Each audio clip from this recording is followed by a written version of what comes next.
Assalamualaikum warahmatullahi wabarakatuh. Bismillah walhamdulillah, wassalatu wassalamu ala rasulillah, Sayyidina wa maulana Muhammad ibn Abdillah, wa ala alihi wa sahbihi wa mawalah, amma ba'du. Para pemirsa dimanapun berada, selalu berbahagia di akhirat, masuk surga bersama keluarga, dan yang terpenting diridhoi Allah Subhanahu wa ta'ala. Dari Abu Hurairah radhiyallahu anhu, Rasulullah sallallahu alaihi wasallam bersabda, "Ad-dunya mal'unah, mal'unum ma fiha." Dunia ini terlaknat dan semua yang ada di dalamnya pun terlaknat.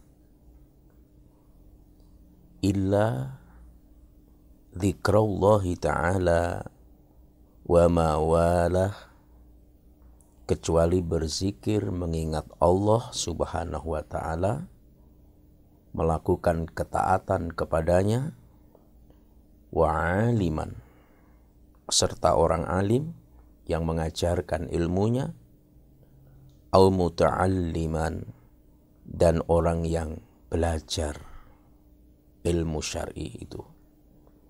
Hadis riwayat At-Tirmizi. Jadi dalam pandangan hadis ini, dunia ini terlaknat dan semua yang ada di dalamnya terlaknat, kecuali yang pertama adalah zikrullah, berzikir mengingat Allah Subhanahu wa ta'ala. Tentu zikir ini dalam pengertian yang luas, bukan dalam pengertian yang sempit. Yang kedua, melakukan ketaatan kepada Allah.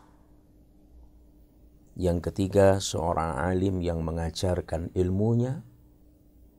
Dan yang keempat, orang yang belajar ilmu syar'i tersebut. Selain empat hal tersebut di atas, maka apapun bentuknya, dimanapun adanya, maka terlaknat. Apapun bentuknya, dimanapun beradaannya, maka dia terlaknat. Karena kita sering mendengar ada orang mengagungkan, memuji sesuatu dengan menggunakan pertimbangan akalnya, tidak mempertimbangkan dengan standar nilai agama Islam. Seperti orang mengatakan di Belanda kotanya bersih, airnya jernih, orang-orangnya jujur, menepati janji, egaliter, menghargai waktu. Orang menyebut Belanda seolah lebih baik dari negara kita Indonesia ini. Padahal betapapun hebatnya pujiannya setinggi langit, Belanda ketika tidak ada zikrullah, ketaatan kepada Allah, tidak ada orang alim yang mengajarkan ilmu syar'i, dan tidak ada orang yang mempelajarinya, maka dia terlaknat. Bagaimana tidak terlaknat? Tuhannya bukan Allah, tidak mengenal sujud, tidak tahu mandi junub, tidak bersunat, tidak mau sujud, tidak beriman, tidak mau menerima Allah yang menciptakan alam semesta ini sebagai Tuhannya. Maka betapapun pujian setinggi langit terhadap Belanda, negara Belanda, maka terlaknat. Begitu juga sering kita dengar orang mengatakan di Jepang itu kotanya rapi, orangnya disiplin, jujur, menjunjung tinggi rasa malu, jiwa sosialnya tinggi, tapi terlaknat. Mengapa terlaknat? Karena tidak beriman kepada Allah. Tidak ada orang sujud di sana. Tidak ada orang yang belajar dan mengajarkan ilmu syar'i. Sehingga bagaimanapun bagusnya secara zahir, maka tetap terlaknat, mal'unah. Begitu juga orang mengatakan di Spanyol itu mobilitasnya tinggi, hidupnya dinamis, jika makan tidak mubazir, jiwa seninya tinggi, tapi terlaknat. Mengapa terlaknat? Karena tidak sujud, tidak beriman kepada Allah Subhanahu wa ta'ala. Memang ini menjadi problem sosial bagi kita umat Islam di Indonesia, karena seringkali kita pesimis terhadap negeri Indonesia. Banyak korupsi, jorok, tidak disiplin, tidak punya rasa malu, banyak pencopet, dan ucapan-ucapan negatif lainnya. Tapi ingat, di Indonesia orang mayoritas mau menerima Allah sebagai Tuhan. Mayoritas mau sujud kepada Allah. Dan mayoritas melaksanakan ibadah sholat. Jadi kalau ukuran pertimbangannya akal, mungkin orang mengatakan, oh Belanda lebih baik dari Indonesia, Spanyol lebih baik dari Indonesia, Jepang lebih baik dari Indonesia. Padahal mereka terlaknat. Memang kita prihatin ketidakjujuran, rasa malu, korupsi yang masih merajalela itu memang sesuatu yang tidak baik, sesuatu yang negatif, bahkan sesuatu yang dipandang dosa oleh agama Islam. Tetapi jangan serta-merta kita menggunakan pertimbangan nilai dengan akal logika semata, sehingga tidak menggunakan pertimbangan nilai-nilai agama. Di Indonesia salah, iya. Maka di kehidupan sosialnya memang salah. Orang-orang Eropa lebih salah lagi.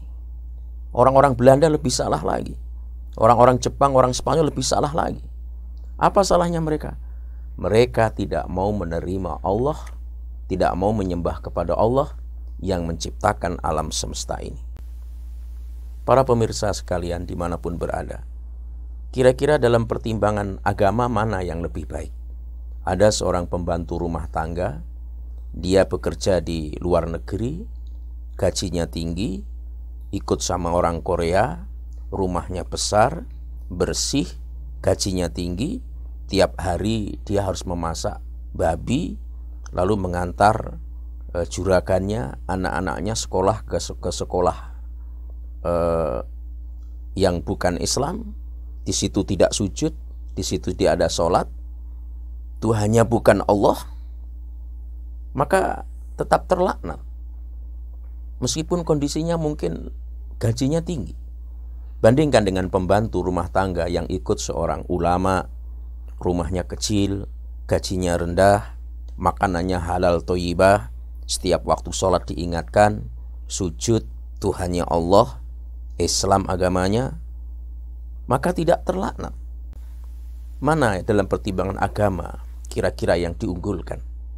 Tentu pembantu rumah tangga yang mengenal Allah, menyembah kepada Allah Subhanahu wa ta'ala. Karena dunia dan isinya ini terlaknat, kecuali orang yang berzikir kepada Allah, orang yang taat kepada Allah, orang alim yang mengajarkan ilmu syar'i, dan juga orang yang mau belajar ilmu syar'i.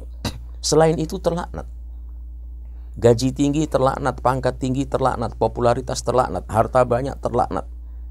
Keglamoran apapun dunia dan isinya ini terlaknat.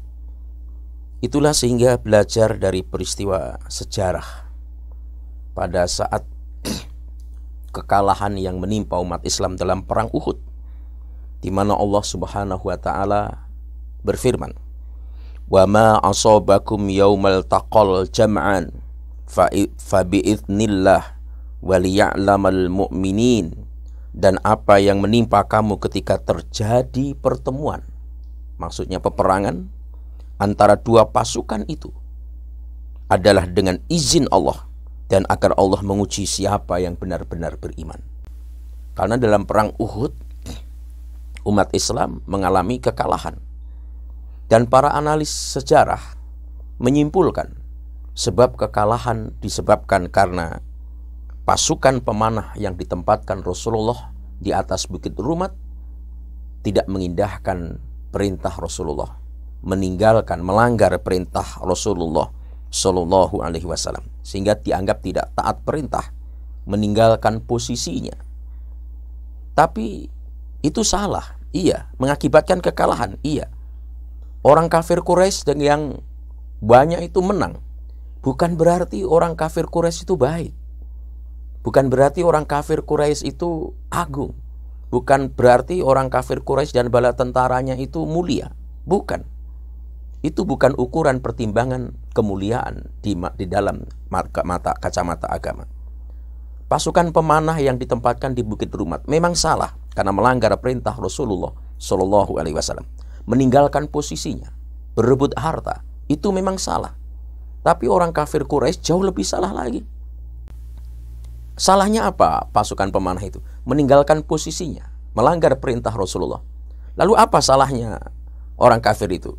Dia kafir karena menolak adanya Allah dan Rasulullah Shallallahu Alaihi Wasallam. Sehingga di dalam Quran, sikap Allah terhadap orang kafir Quraisy dan sikap Allah terhadap pasukan pemanah itu berbeda. Orang kafir Quraisy dengan kekafirannya tetap terlaknat meskipun menang, meskipun mendapatkan ghanimah, meskipun mendapatkan kejayaan.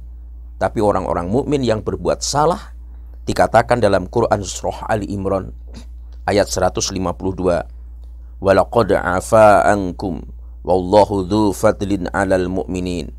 Dan Allah benar-benar memaafkan kamu dan Allah mempunyai karunia yang diberikan kepada orang-orang beriman.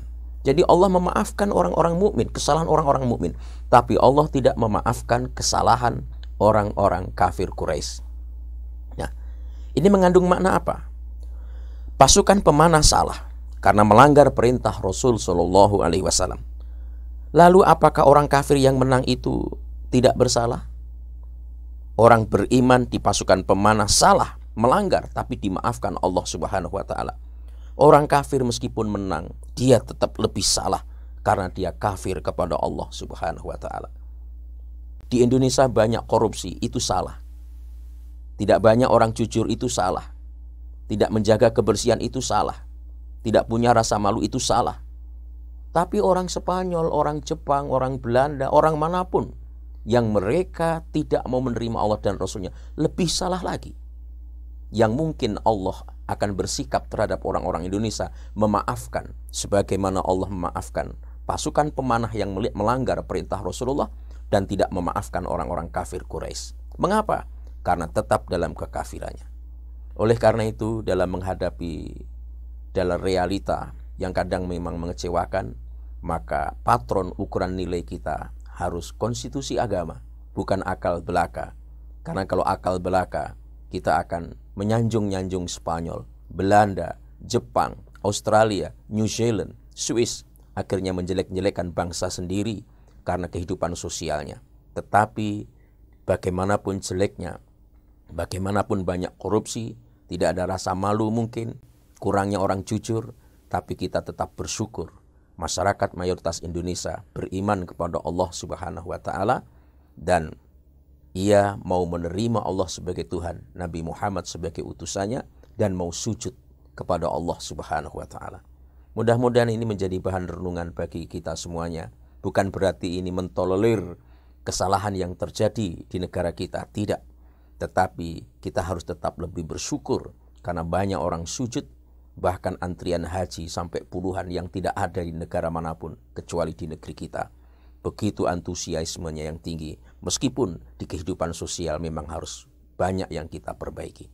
Semoga menjadi bahan renungan bagi kita semuanya, sehingga hidup akan tetap dipandu oleh konstitusi agama ini, sehingga kita tetap dalam on the track, dalam jalan yang senantiasa yang tepat, sesuai dengan harapan Allah dan Rasulnya.